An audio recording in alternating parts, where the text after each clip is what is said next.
And now it's your turn. Time to ask questions. Here we go. Ma'am in the front. Yes, you. Here's a mic coming for you. Hi everyone, Kira Lynn with Hollywood First Look Features. This message is for JJ and Chris. Being able to sit down and write a screenplay of this magnitude, I want to know what it was like when you guys realized that it was finished. Like you were done with the story.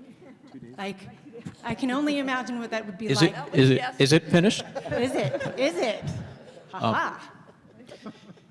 Well, there was a moment in the process when JJ and I were agonizing over something in the third act, and we were in a room with Michelle Rejwan and Kathy and JJ and I, and we couldn't seem to get it, and we went outside the room, and Rick Carter, the production designer, sort of legendary production designer, said, "I think the reason you and JJ can't write this scene is because you don't want Star Wars to end."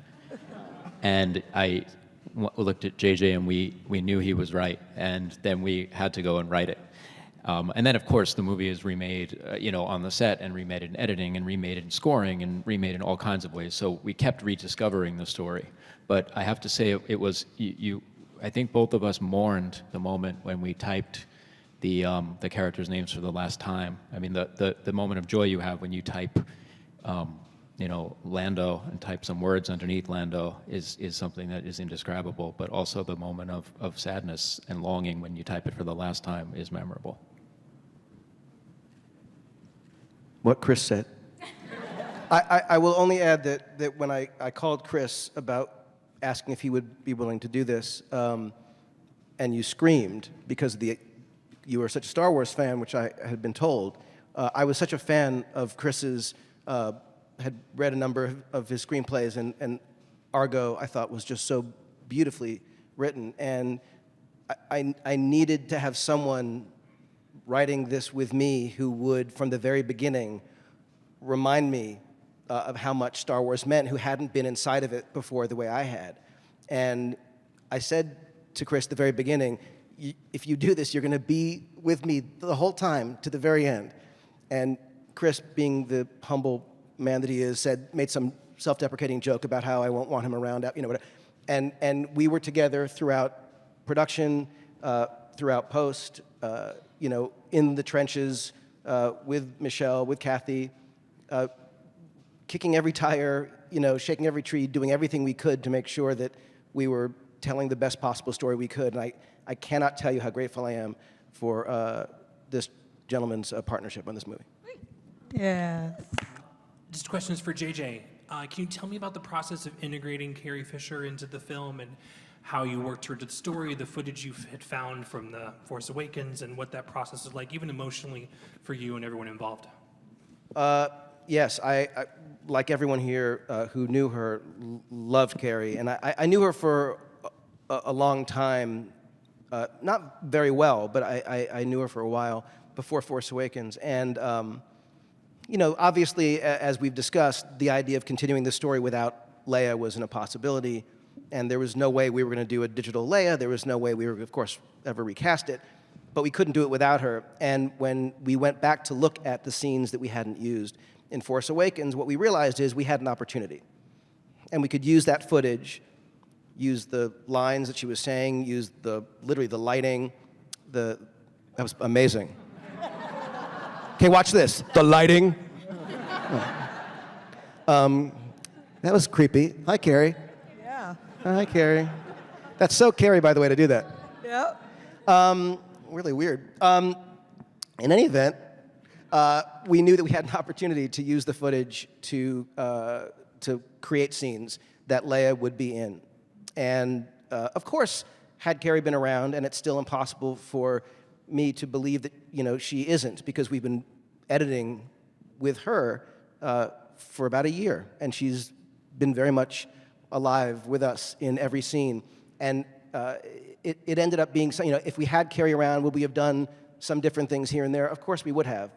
But we had an opportunity to have Carrie in the movie, and working with all the actors, including Billie Lourd, her daughter, who's in scenes with her, we were able to, I think, do something that Carrie herself, I'd like to think, would be happy with. She is she's great in the movie, of course, and it's still emotional and moving to think of her and how sad we all are that she's not sitting here with us today.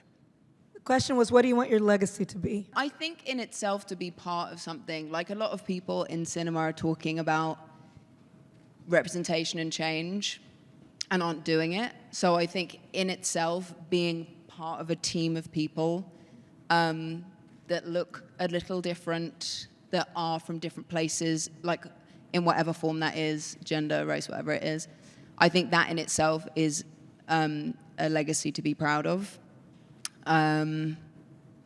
Yeah, I think, and you know, like JJ was saying, this is a film of hope, and I think we are reflective of the world at large. There are a lot of people up against magnificent forces that are fighting the good fight, and you know, and we're not, the characters aren't real, but what they're doing is perilous in cinema. So to be able to portray, you know, even a tiny part of that in this crazy world is very special. Hi, congratulations on all the work that you guys have put in. My question is for John Boyega. I remember way back when you did Attack the Block and you had your first junket with like a press conference table.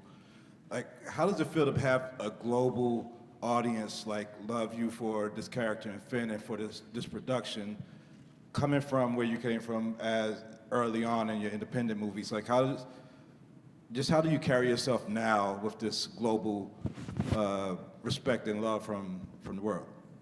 I don't know. I just I think I'm not the only one in it, so it's cool to be able to share the load. I guess I've been on this journey with Daisy really more than anyone else, just in terms of circumstance and understanding of culture. Well, pretty much there's a 100% understanding of our background and where we're from. And then while we were auditioning, obviously we were, you know, I had more money than Daisy when we were auditioning. I think you had like £17.55 in your account. And it was in minus too, so she was definitely going over the transaction limit. And we were just able to relate on that, even that kind of level where it's, you know, most of the time actors have this kind of like, you know, kind of mystery about the personal things. We stripped that bare, and I think that having this connection more than anything, like if I feel any type of way, or if I experience something that's weird, or if I'm at a store and I'm like, oh, I just saw something, I always just message Daisy, because I just know that that's somebody that would 100%, you know, relate. And I guess this way has been my way of experiencing, you know, the whole thing. But it's definitely also been a huge life change for all of us, and that in itself is exciting. Thank you, JJ. Thank you, everyone here. Thank you, Kathleen, for being the shepherd of this beautiful story, and thank you all for being here. Can't wait till you see it. You're gonna love it. Thank you.